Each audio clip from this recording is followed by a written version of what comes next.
que pelea nuestras batallas. Y viernes de reflexión significa viernes de oración. Así que qué bueno que estés aquí, qué bueno que juntos venimos a conocer a nuestro Señor. Y hoy quiero tratar un tema que tengo hace mucho en esto ahí, era para el blog, pero bueno, Dios sabe todas las cosas, aunque nosotros nos despistamos a veces. El todavía no, pero sí. Cuando todavía no, pero tienes ahí, estás abrazando una promesa, estás creyendo que Dios puede hacer algo, pero todavía no le ves. Nosotros no somos los únicos que hemos estado en ese lugar, en el todavía no, en la sala de espera, donde, ¿cómo queréis llamarlo? O cuando el Señor tarda, tardanzas divinas, no sé. Pero David también estuvo ahí. Vamos a abrir nuestras Biblias juntos en el Salmo 12, para que veamos que a veces todos tenemos momentos cuando estamos en la sala de espera de preguntarle al Señor, ¿hasta cuándo? Salmo 13, perdón, que como estamos a 12 hoy y hemos leído Isaías 12, pues mira, no, pues es el Salmo 13. Es la plegaria que David hace pidiendo ayuda en la aflicción. Y él empieza preguntando, ¿hasta cuándo, Señor? ¿Hasta cuándo, Jehová? ¿Me olvidarás para siempre? ¿Hasta cuándo esconderás tu rostro de mí? ¿Hasta cuándo pondré consejos en mi alma, con tristezas en mi corazón cada día? ¿Hasta cuándo será enaltecido mi enemigo sobre mí? Mira, respóndeme, oh Jehová, Dios mío. Alumbra mis ojos para que no duerma de muerte. Para que no diga mi enemigo, lo vencí. Mis enemigos se alegrarían si yo resbalara. Mas yo en tu misericordia he confiado. Mi corazón se alegrará en tu salvación. Cantaré a Jehová porque me ha hecho bien. Sabemos que le preguntaba a una hermana porque se me había ido el dato. David fue un jovencito de 15 años más o menos que es ungido rey pero no reina. O sea, él tiene la promesa de que él iba a ser el rey de Israel, pero no empieza a reinar casi hasta 15 años después. Pero no fueron 15 años de vivir en palacio ni vivir con comodidades, fueron 15 años o puede ser que más huyendo. David estuvo en una cueva. David tuvo que ver la muerte de los sacerdotes por una mentira suya.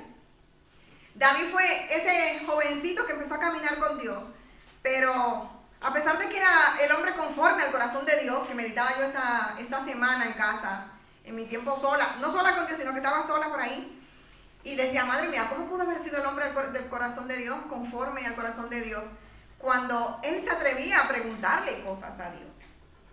Pero también pecó mucho. En las tardanzas divinas es válido hacerle preguntas a Dios, porque vemos también que Habacuc en un momento se pregunta, ¿pero qué es lo que está pasando? Porque yo veo que a lo malo le va bien y a lo bueno no va mal. Tenemos un Dios soberano, grande en amor y misericordia, pero que podemos preguntarle, porque es un padre. No es un rey que si tú has salido que hablaba con la hermana, que ha salido en la oración de una jovencita que ha hecho un dibujo en Rusia de algo que hacía alusión a la guerra y ella está en un reformatorio y su padre está en la cárcel. Eso es lo que se llama la dictadura, ¿no? Sin embargo, a Dios, que es el creador, le podemos preguntar, no solo a un dibujo, le podemos preguntar, Señor, ¿hasta cuándo? ¿Me has olvidado? ¿Hasta cuándo yo pondré consejo en mi alma? ¿Hasta cuándo yo voy a oír las prédicas de los pastores? ¿Hasta cuándo yo voy a oír las alabanzas? Pero mi corazón sigue con tristeza cada día. ¿Hasta cuándo él se describe a sí mismo como un muerto? O sea, él estaba en la sala de espera, pero estaba desanimado y desesperado. Y muchos de nosotros hemos estado ahí o estaremos, porque somos humanos. Por fuerte que seamos y mucho que creemos en la promesa de Dios, llega un momento y generalmente es cuando va a salir el sol. O sea, en mi vida, cuando ya yo empiezo a preguntarle a Dios, es porque está ahí a la puerta. ¿Hasta cuándo, Señor, no voy a ver a mis padres y a mis familiares? Y ¡pum! Dios abre la puerta y a los 6 meses yo estaba allí disfrutando de ellos. Ese es nuestro Señor, que podemos ir y decirle lo que sentimos cuando estamos experimentando tardanzas divinas. ¿Era verdad que Dios había olvidado a David?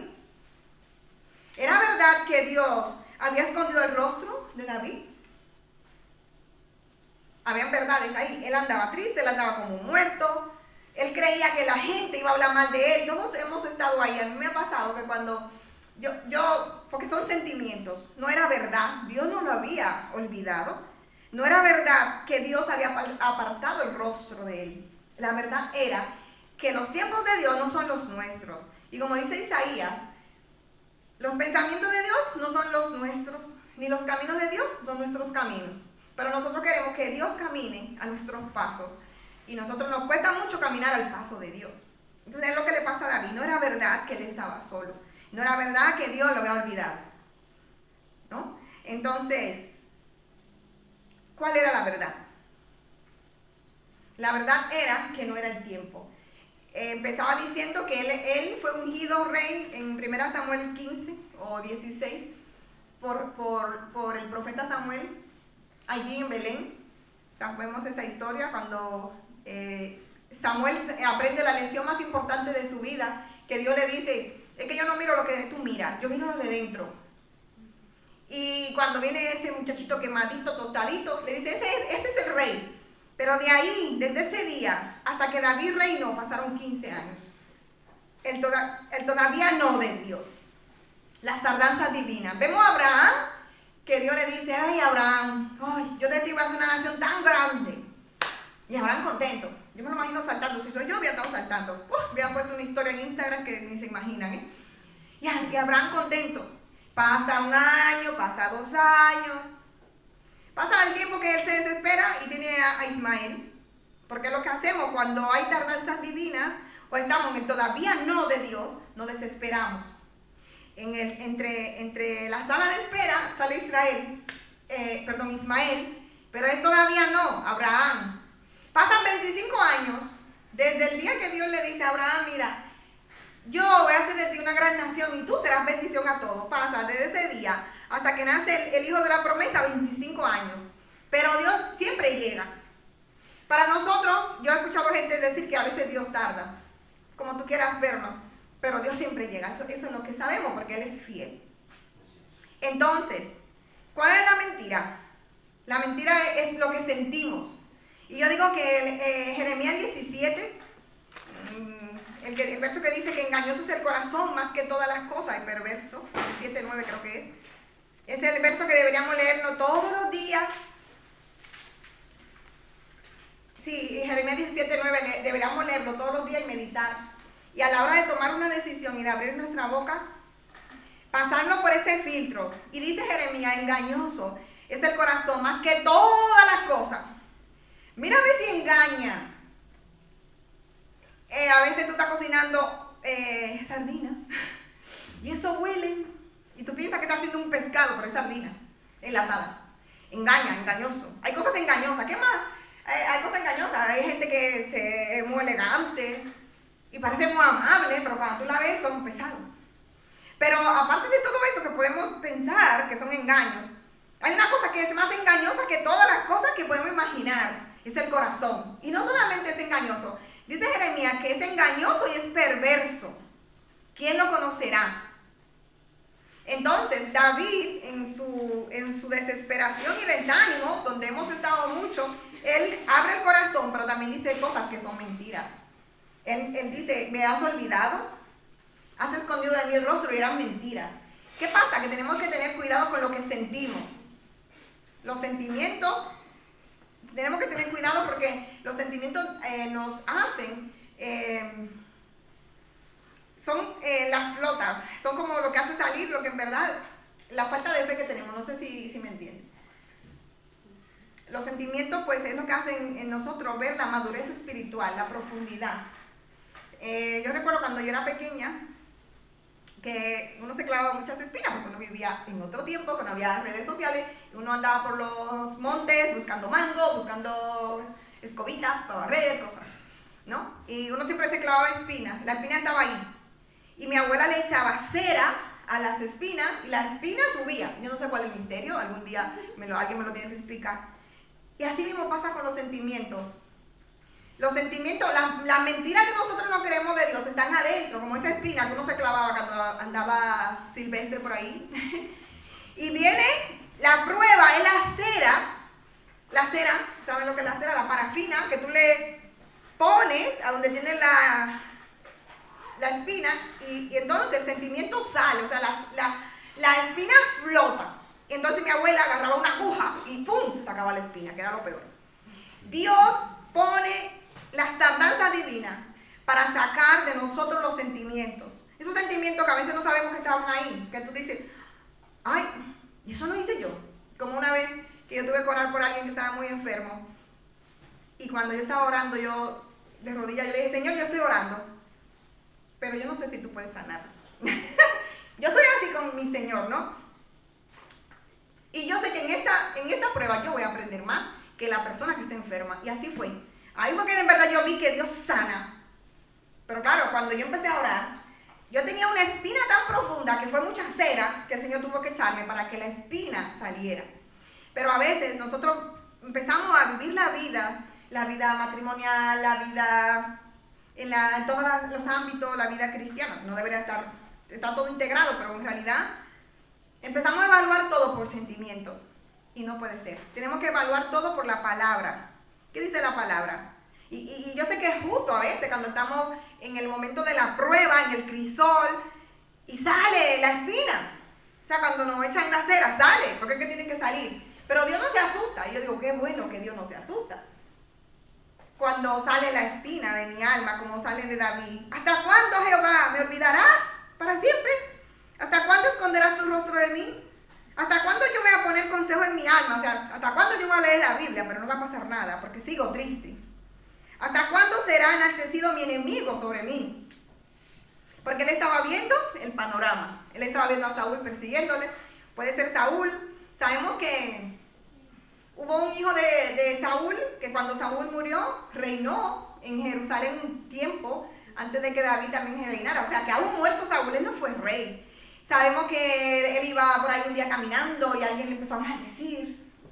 Sabemos que lo traicionaron. Recuerdo mucho al principio de 1 Samuel que él estaba en una ciudad, ahora no recuerdo el nombre, y Dios le dice, y él le ora a Dios, esta gente me va a entregar a Saúl. Y Dios le dice, sí, corre, que te van a entregar. ¿Tú sabes lo que viví en la vida corriendo? Apagando fuego, porque a veces yo me siento así. Y yo esta semana decía, Señor, yo siento como que ando apagando fuego. O sea, como que corriendo, porque aquí, tapando agujeros.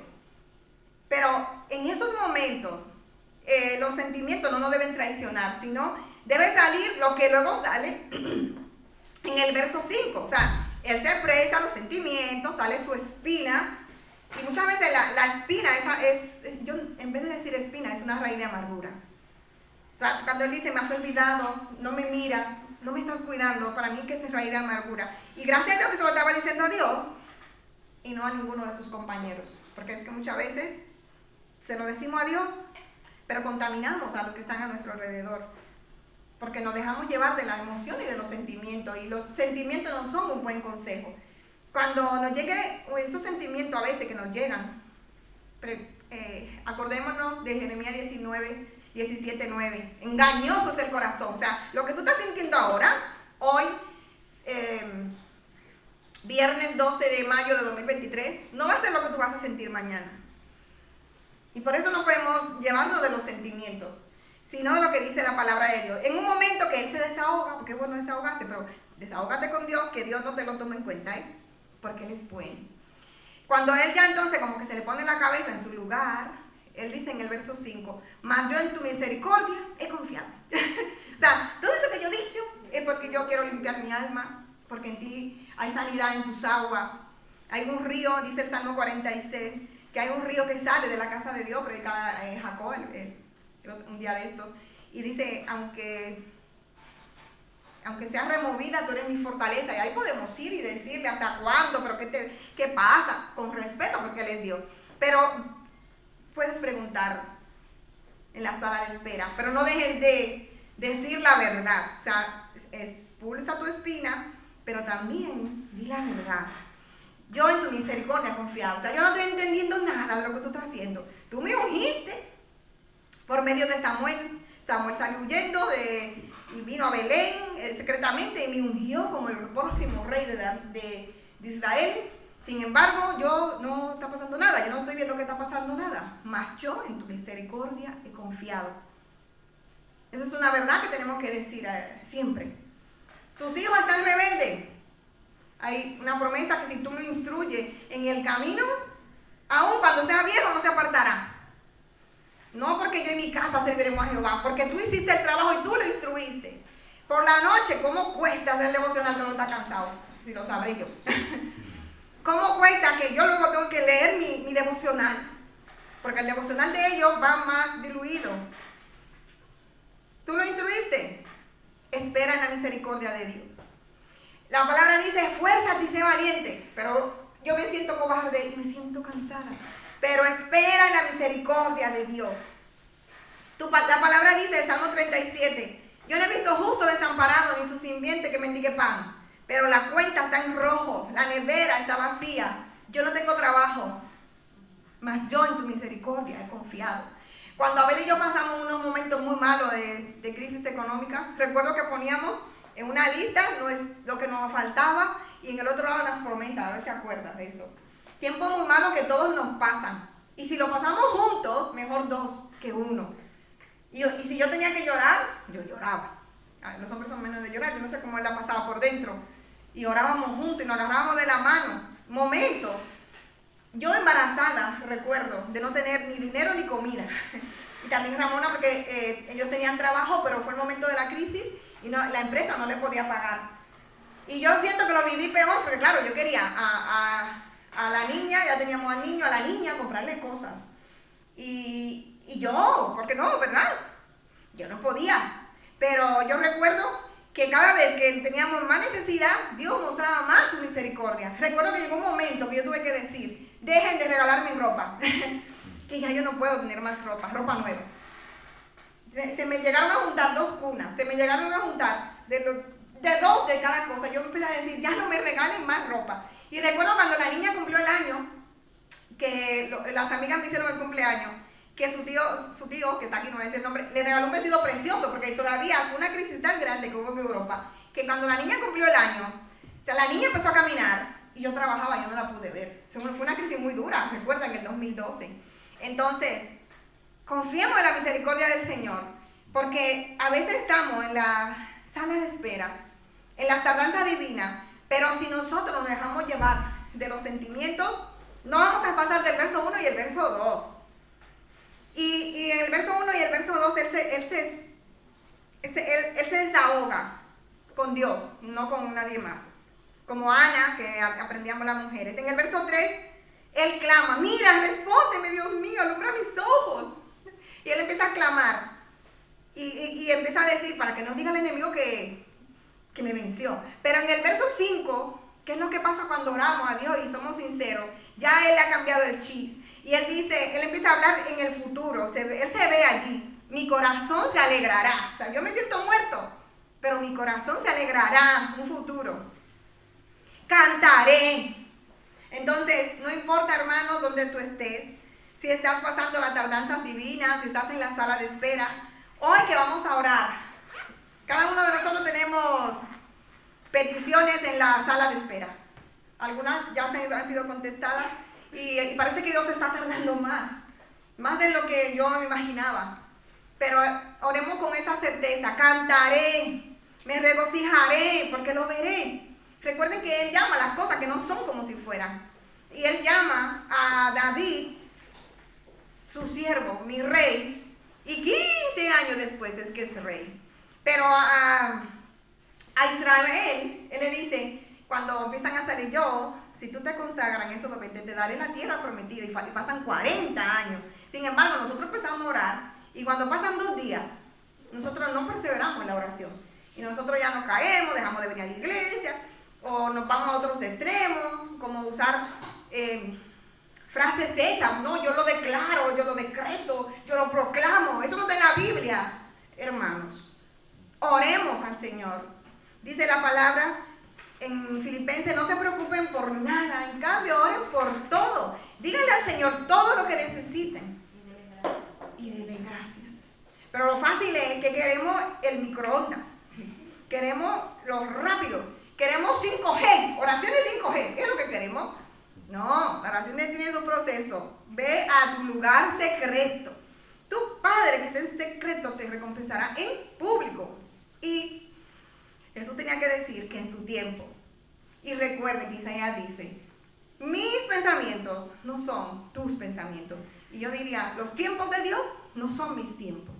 Pero una cosa yo sé, y una cosa yo confío, que si todavía estoy viva, yo veré al Señor obrando mucho en mi vida, en mi iglesia, en España, en mi país, porque Dios aún no ha terminado. Amén. David,